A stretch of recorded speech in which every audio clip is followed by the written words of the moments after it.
there's like this finals berth means so much, and I think Chris was with me when it happened.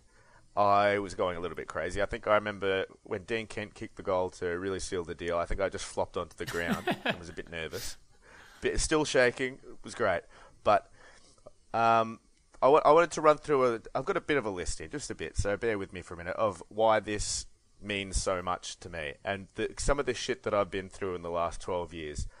So just strap yourselves in.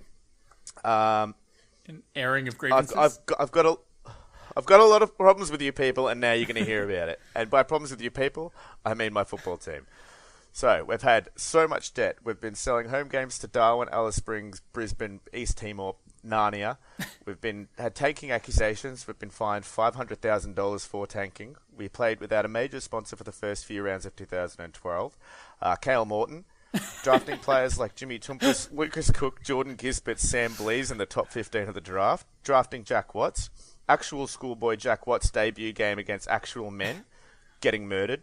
Jack Watts' exit from the club. Jesse Hogan and Christian Petrarca, actually good players that we drafted, suffering season-ending injuries on the eve of their debut seasons. Jack Grimes and Jack Trengo being named captains.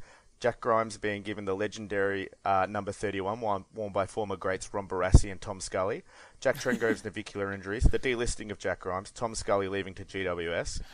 An entire season with only 2 wins. A couple of wooden spoons. James McDonald forced out of the club, performs a player coaching role for GWS, handing GWS their only win of 2013, handing GWS their first win at the MCG, kicking only 3 games total for ourselves. Dean Turlick and Matt Jones managing to scrape into the top 5 of our best and fairest one year. Liam Jara. Mitch Clark retiring mid-contract. Mitch Clark signing for Geelong 2 years later after entertaining offers from absolutely everyone else in Melbourne except for Melbourne.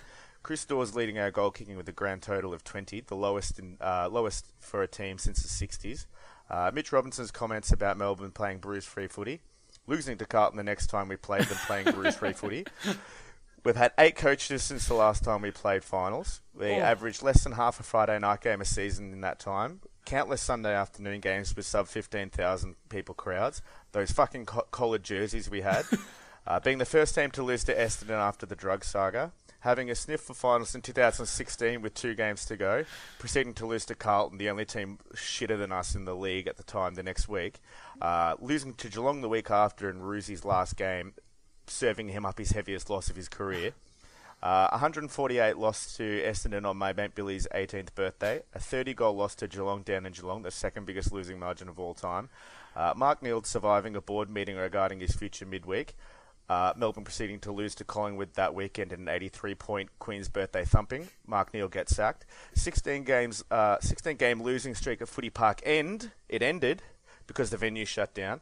13-game losing streak to Hawthorn. A 17-game losing streak to North Melbourne. Being in front with 41 seconds left against St Kilda to lose a 20-game losing streak at Etihad. Jimmy Tumpus leaving his man Joey Montagnier for some reason in order to extend that losing streak at Etihad Stadium well into the 20s.